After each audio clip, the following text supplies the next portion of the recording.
Astaghfirullah. Assalamualaikum warahmatullahi wabarakatuh. Bihamdillahi wassalatu wassalamu ala rasulillah wa ala alihi wa sahbihi wa mawalah wa la hawla wa la quwata illa billahi wa ba'du. Ma'asyiral muslimin wal muslimat rahimani wa rahimakumullah. Alhamdulillah, di siang hari ini dengan izin Allah Subhanahu wa taala kita bisa berkumpul lewat media yang sama-sama kita banggakan ini. Salawat dan salam kita hadiahkan kepada Rasul kita Nabi besar Muhammad sallallahu alaihi wa ala alihi wasallam. Ma'asyiral muslimin, para pendengar dan para pemirsa di manapun Anda berada, di dalam kitab Ihya Ulumuddin karya Al-Imam Al-Ghazali rahimahullahu ta'ala, beliau menukilkan perkataan orang Arab. Kata beliau, la tankihu minan nisa sittatun, la annanata wala mannanata wala hannanata wala tankihu hadzaqata wala barraqata wala syaddaqata. Kata beliau, Al-Imam Al-Ghazali rahimahullahu ta'ala mengatakan, sebagian orang Arab berkata, janganlah menikahi 6 wanita. Al-annanah, al-mannanah, al-hannanah, al-haddaqah, al-barraqah, dan juga asyaddaqah. Apa maksud perkataan Al-Imam Al-Ghazali rahimahullahu ta'ala di sini? Ma'asyiral muslimin yang dimuliakan Allah Subhanahu wa ta'ala, kita tahu bahwa di dalam Islam pernikahan adalah separuh daripada agama. Makanya Nabi SAW mengatakan, apabila seseorang menikah, faqad istakmala nisfaddin, maka dia telah mendapatkan separuh daripada agamanya. Dan Islam sangat-sangat memperhatikan soal mencari jodoh, terutama kalangan laki-laki. Nabi SAW mengatakan, tunkahul mar'atu li arba'. Wanita itu dinikahi karena 4 perkara.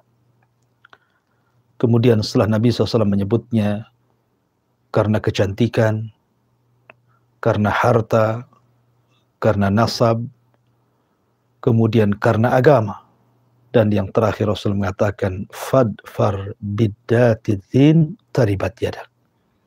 Ambillah yang baik agamanya, karena itulah yang menjadikan rumah tangga sakinah dan mawaddah serta dipenuhi dengan rahmat. Akan tetapi di zaman sekarang terkadang banyak anak-anak muda yang hanya melihat dari segi kecantikannya saja, atau dari segi pekerjaan dan karirnya saja, sehingga baru menikah sebulan 2 bulan sudah bercerai, setahun 2 tahun sudah berpisah, seolah-olah rumah tangganya tidak ada kenikmatan dan tidak ada mawaddah dan juga rahmat di dalamnya. Apa penyebabnya?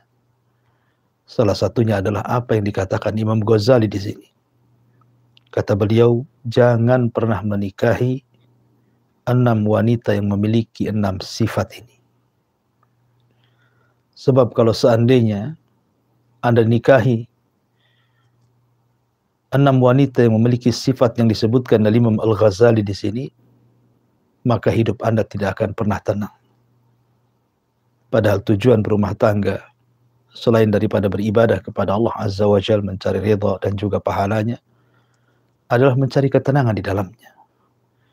Ketika di dunia luar kita sibuk dengan macam-macam pekerjaan, macam-macam permasalahan, harusnya ketika seseorang pulang ke rumah berjumpa dengan istrinya, dia mendapatkan kebahagiaan. Tetapi banyak orang yang tidak mendapatkannya. Kenapa? Karena salah mencari pasangan. Yang pertama, kata Imam Ghazali, al-annana.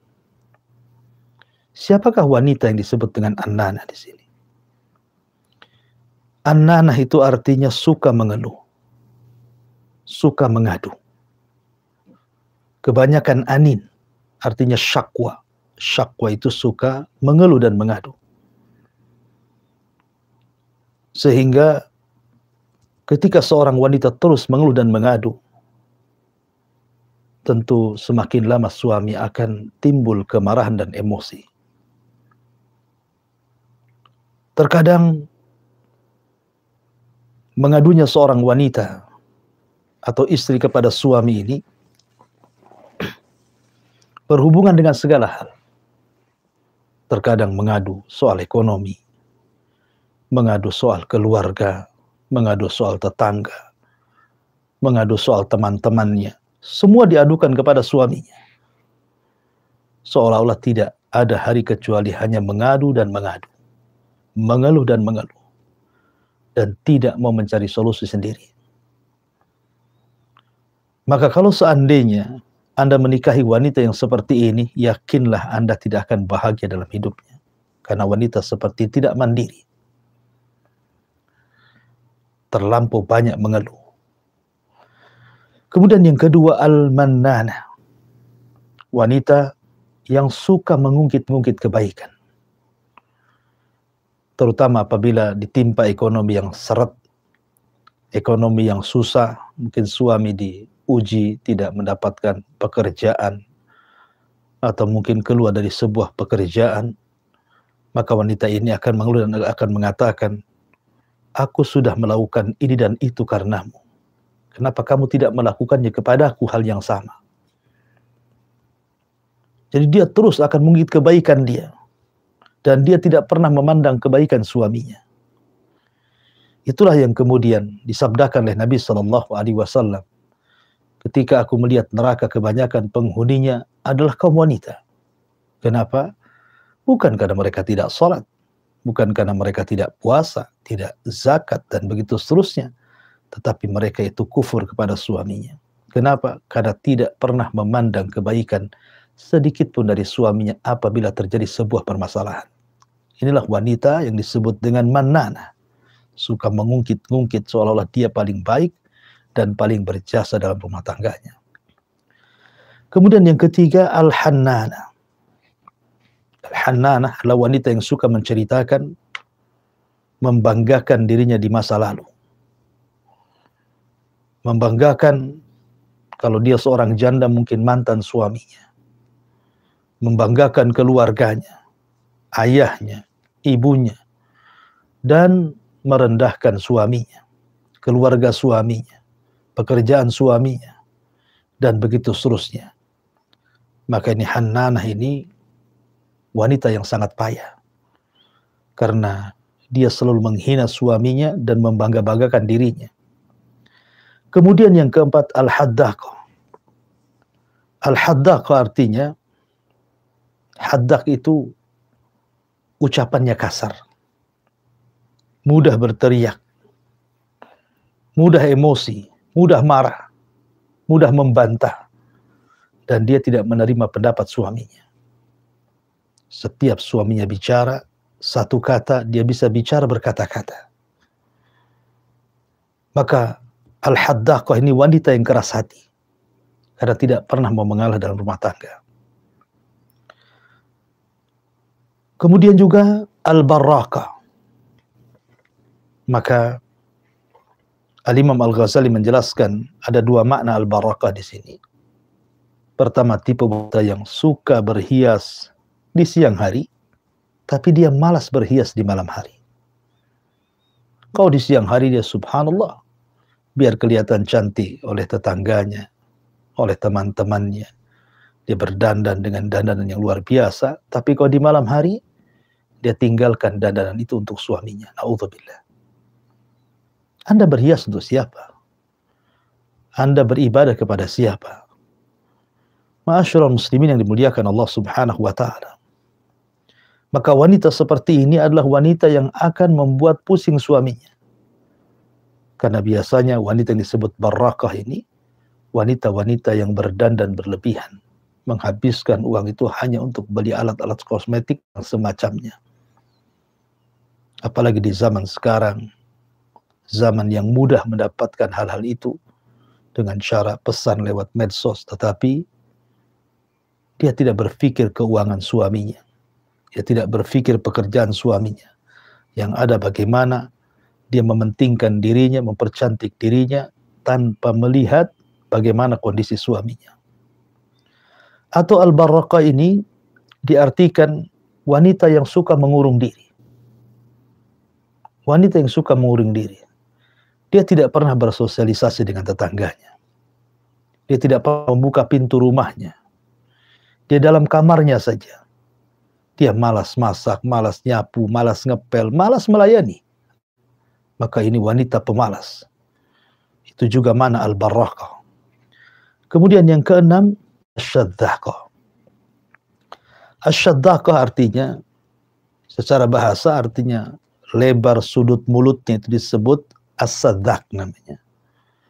Artinya wanita yang disebut sadzaqah ini mungkin bahasa kitanya mungkin tukang nyinyir, banyak bicara, banyak komentar, kepo. Nah, itu wanita-wanita yang disebut sadzaqah itu. Mudah mengomentari orang, orang berjalan di jalan aja dikomentari, melihat sesuatu mungkin di medsos dikomentari, pokoknya wanita tukang komentar. Ya. Tetapi komentarnya adalah komentar yang negatif. Sehingga apapun yang ada pada suaminya harus dikomentari. Maka kata Imam Ghazali rahimahullahu ta'ala, jangan pernah menikahi 6 wanita ini. Termasuk juga, kata para ulama, jangan menikahi wanita yang qadzarah, pengotor. Termasuk juga wanita yang mujadilah, yang suka berjidal, yang suka membantah. Termasuk juga wanita yang mudhallalah. Mudhallalah itu artinya keinginan dunianya harus tercapai. Kalau dia meminta suaminya, meminta sesuatu tentang dunia kepada suaminya, maka harus tercapai. Bagaimana caranya? Dan ini akan menyulitkan para suami untuk berumah tangga dengan istri yang seperti ini. Oleh karena itulah ma'asyiral muslimin wal muslimat rahimani wa rahimakumullah, maka nasihat kepada para laki-laki khususnya, apabila mencari wanita pendamping, maka telitilah wanita itu. Pelajari wanita itu. Nabi SAW mengatakan, ala ukhbiruka bi khairi ma yaknuzul mar'u. Maka aku habarkan kepada kalian tentang pembendaharaan yang sangat berharga seorang laki-laki.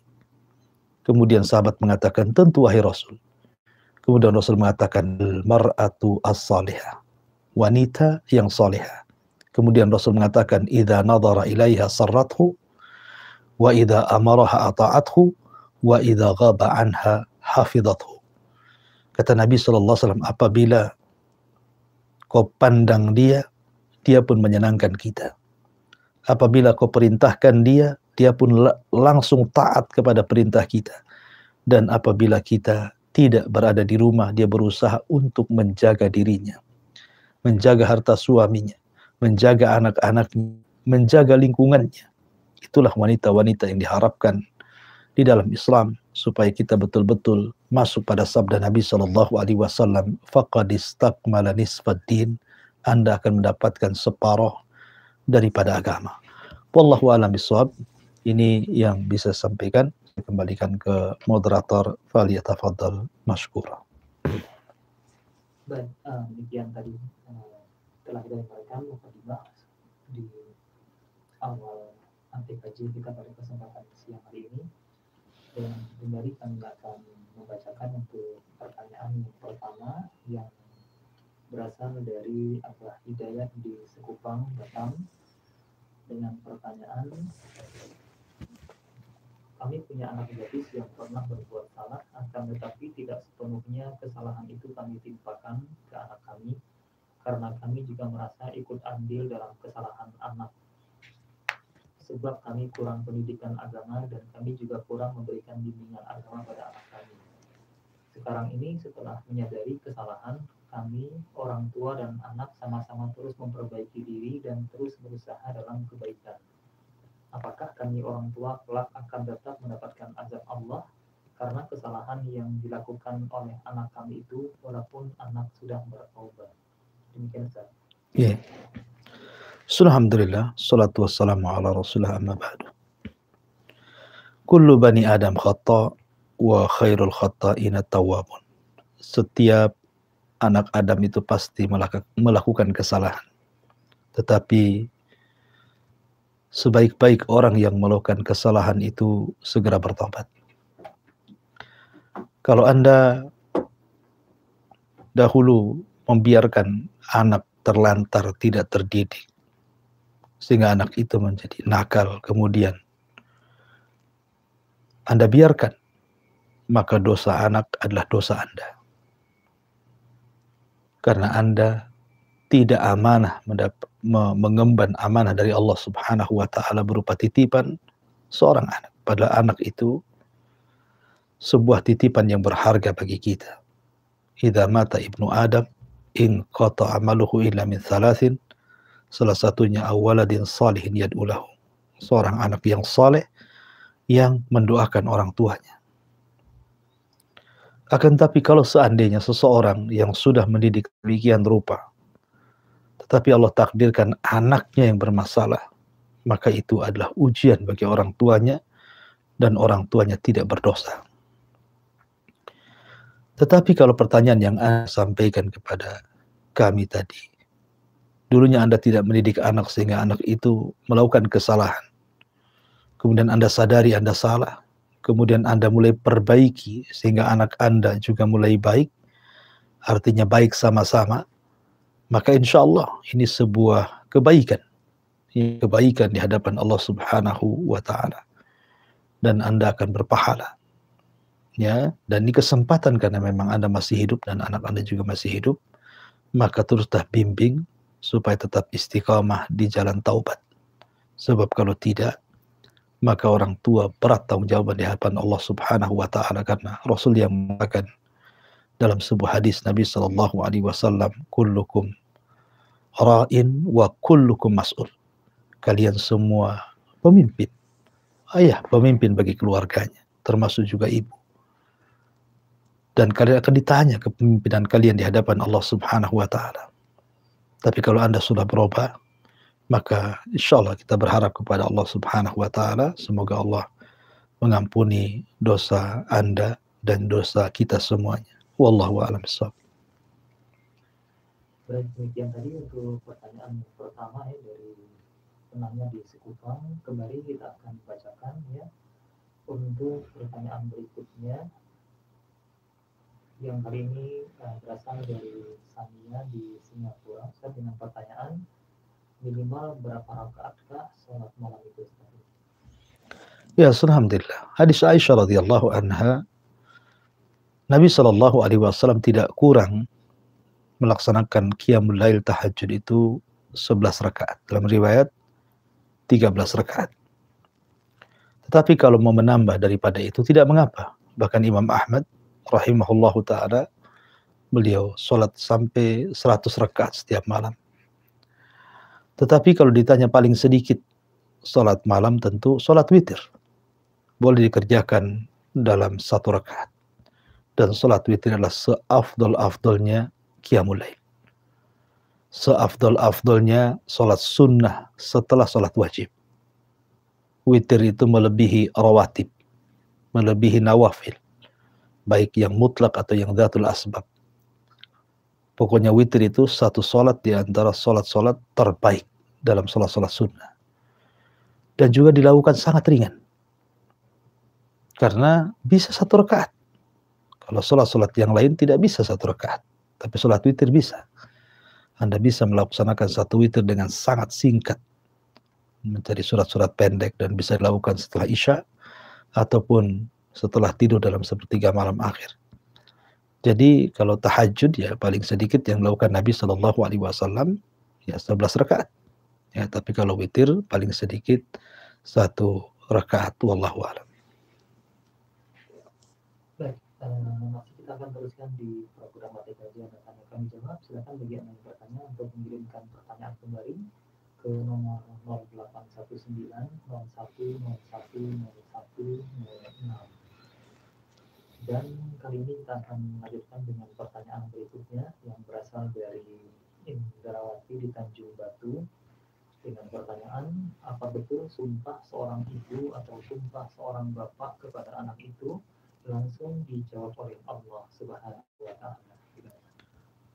Ya, alhamdulillah. Maksudnya doa mungkin ya.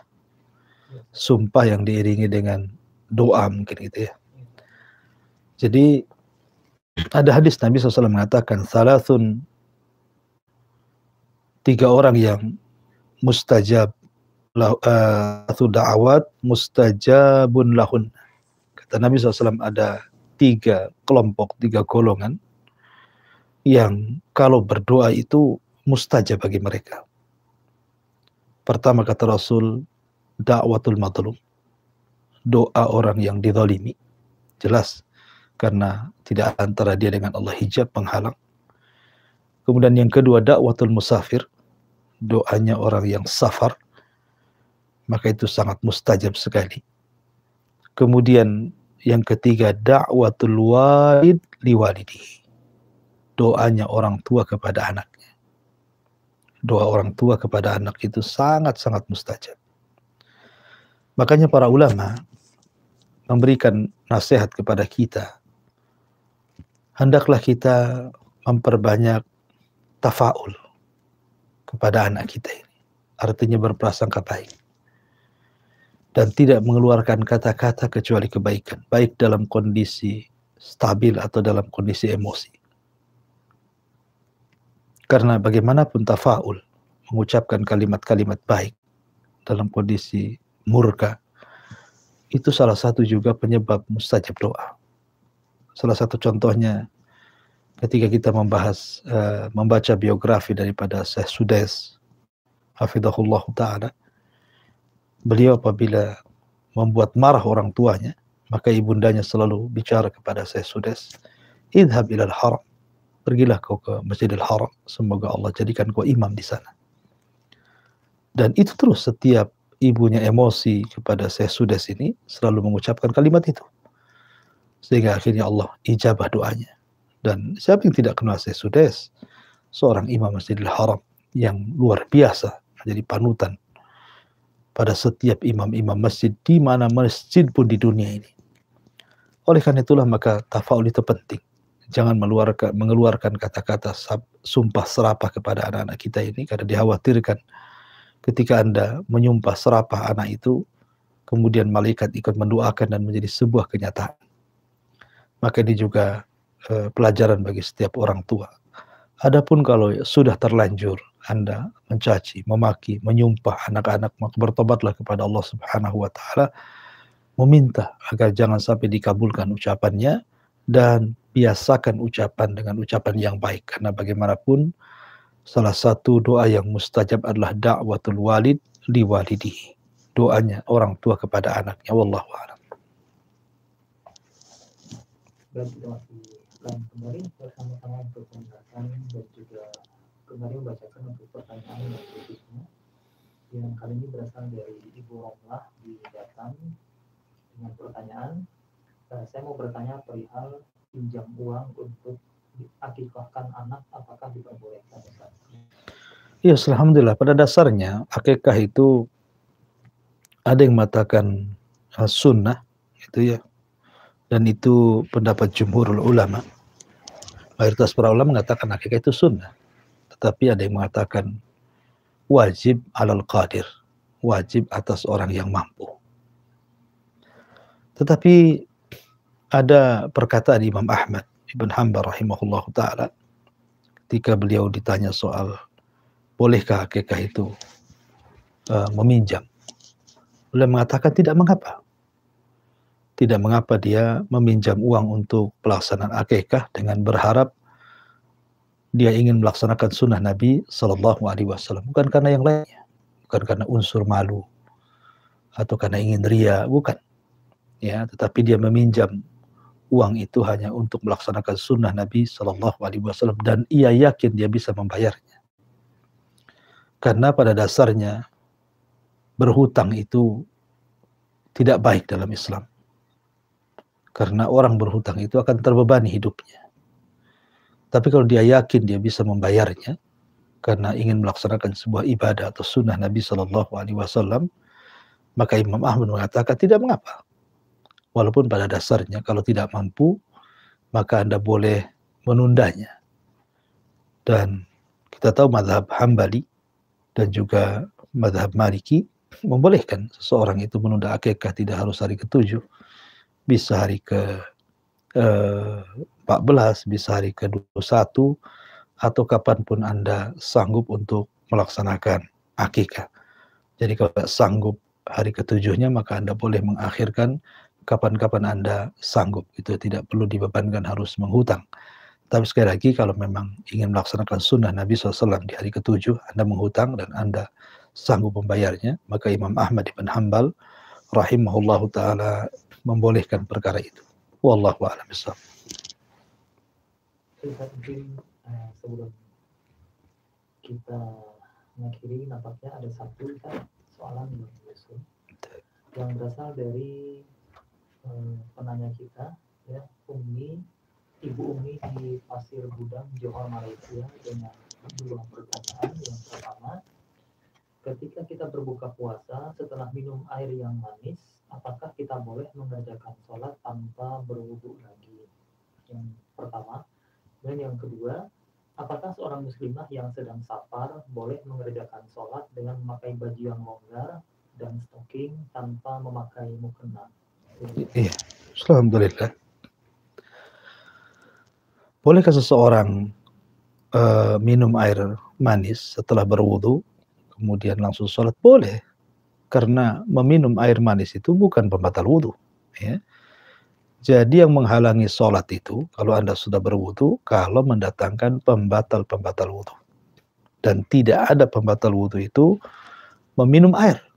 Walaupun air itu asin, manis, asam, tidak ada. Ya, jadi pembatal wudu itu sesuatu yang keluar dari dubur atau kubul seperti kentut, kencing dan yang semacamnya gitu ya. Jadi meminum itu tidak membatalkan. Anda boleh melaksanakan sholat langsung dengan catatan Anda sudah berwudu. Kemudian yang kedua, bolehkah kita sholat tanpa menggunakan telekung atau mukena? Tidak ada masalah kalau seandainya pakaian yang Anda pakai itu sudah mewakili telekung, mewakili mukena, mungkin bahasa kitanya sudah sesuai dengan syar'i, ya. Jadi sudah menutup aurat dari atas kepala sampai kaki, yang jelas Anda katakan longgar gitu ya, sebagaimana pakaian-pakaian syar'i yang ma'ruf. Itulah gunanya pakaian syar'i itu. Ya, pakaian syar'i bagi wanita itu gunanya di situ. Jadi kalau Anda masuk ke masjid tidak perlu sibuk-sibuk cari telekung, tidak perlu sibuk-sibuk cari mukena gitu ya. Jadi pakaian yang Anda pakai itu sudah bisa untuk melaksanakan sholat dengan syarat bersih dari najis gitu ya. Jadi itu kemudahan sebenarnya. Kemudahan dalam Islam, inna dina indallahi yusrun. Agama di sisi Allah itu mudah, tidak mengapa kalau syarat-syarat pakaiannya sudah masuk pada syarat-syarat sah sholat. Wallahu a'lam. Baik, demikian tadi telah kita ikuti program Update Kaji. Anda tanya kami jawab dengan beberapa soal yang telah diberikan jawaban oleh Ustaz. Dan sebelum kita mengakhiri perjumpaan kita, kembali kami minta kepada Ustaz untuk bisa memberikan sedikit sebagai penutup di acara kita. Ya, alhamdulillah. Salatu wassalamu ala Rasulillah amma ba'du. Kembali ke pembahasan di awal. Kita tahu bahwa Nabi sallallahu alaihi wasallam ketika berumah tangga maka beliau memberikan contoh terbaik dalam rumah tangganya. Lihat wanita yang dipilih Nabi Shallallahu Alaihi Wasallam, Khadijah bintu Khuwailid. Ketika Nabi Shallallahu Alaihi Wasallam selesai berjumpa dengan Jibril dan melihat Jibril dalam bentuk asli, sehingga Rasul ketakutan ketika itu. Maka Nabi SAW pulang, kemudian memanggil Khadijah dan mengatakan, dathiruni, dathiruni, zammiluni, zammiluni, selimuti aku, dan begitu seterusnya. Akhirnya Khadijah pun menyelimuti Nabi Shallallahu Alaihi Wasallam. Kemudian Khadijah menghibur hati Rasul dan mengatakan, wallah la yuhzikallahu abada. Peristiwa ini tidak mungkin menjadikan kau terhina, wahai suamiku. Innaka latasilur rahim. Kau ini orang yang menyambung silaturahim. Wa taqrid dhaif. Engkau ini orang yang suka menjamu tamu. Wa tu'inu ala nawabil haq. Dan kau suka menolong orang yang berhajat kepadamu, membantu para fuqara wal masakin, dan sifat-sifat lain diucapkan Khadijah di hadapan Nabi Shallallahu Alaihi Wasallam. Kemudian Rasul pun merasa tenang. Bahkan tidak cukup sampai di sini, Khadijah membawa Nabi Shallallahu Alaihi Wasallam ke Waraqah ibn Naufal, masih kerabat Khadijah, dia seorang pendeta yang paham tentang kitab. Kemudian diadukan perkara Nabi Shallallahu Alaihi Wasallam kepada Waraqah ibn Naufal. Begitulah Khadijah, wanita yang soleha, teladan seluruh wanita yang Anda cari harusnya para anak-anak muda dalam mencari jodoh. Karena sekali lagi di zaman sekarang saya nasihatkan kepada anak-anak muda, jangan mudah untuk mencari jodoh. Karena Anda menikah satu kali, dan pernikahan itu adalah sakral. Pernikahan itu adalah tali yang sangat kokoh, mitsaqun ghalidha. Sehingga carilah wanita-wanita yang akan menjadi pasangan Anda ini, wanita-wanita yang bisa membawa ketenangan dalam hidup rumah tangga. Karena rumah tangga itu sekalipun bukan tujuan dalam hidup, tetapi wasilah. Akan tetapi kita ini lebih banyak tinggal di rumah dibandingkan ibadah di luar. Sehingga interaksi kita dengan seorang istri itu akan lebih banyak dibandingkan interaksi dengan manusia-manusia di luar sana, sampai kepada keluarga kita sendiri. Sampai dengan ayah kita, ibu kita, saudara kita. Sama istri tentu lebih banyak lagi interaksinya. Maka kalau Anda mencari wanita-wanita yang disifatkan seperti yang dikatakan Imam Ghazali tadi, tentu akan menyulitkan Anda untuk bergerak dalam rumah tangga. Akan menyulitkan Anda untuk mendapatkan ketenangan dan kesenangan dan kebahagiaan dalam rumah tangga. Oleh karena itulah maka Nabi Shallallahu Alaihi Wasallam sangat-sangat mewanti-wanti, jangan hanya melihat dari segi fisik, dari segi harta, segi kecantikan, tapi lebih daripada itu, lihat dua perkara. Pertama, akhlak, dan juga agama. Kalau Anda sudah mendapatkan wanita dengan dua karakter ini, ada agamanya dan punya akhlak, maka Rasul mengatakan, fadfar bidzati din taribat yadak. Maka engkau akan mendapatkan kebahagiaan dalam rumah tangga. Wallahu a'lam bishawab. Ini nasihat ringan bagi anak-anak muda, dan saya kembalikan ke moderator, falyatafaddal mashkura. Baik, hari ini dari para pendengar sekalian, telah kita ikuti program APKJ Anda Tanya Kami Jawab bersama narasumber program Abu Muhammad Abdul Taala dengan program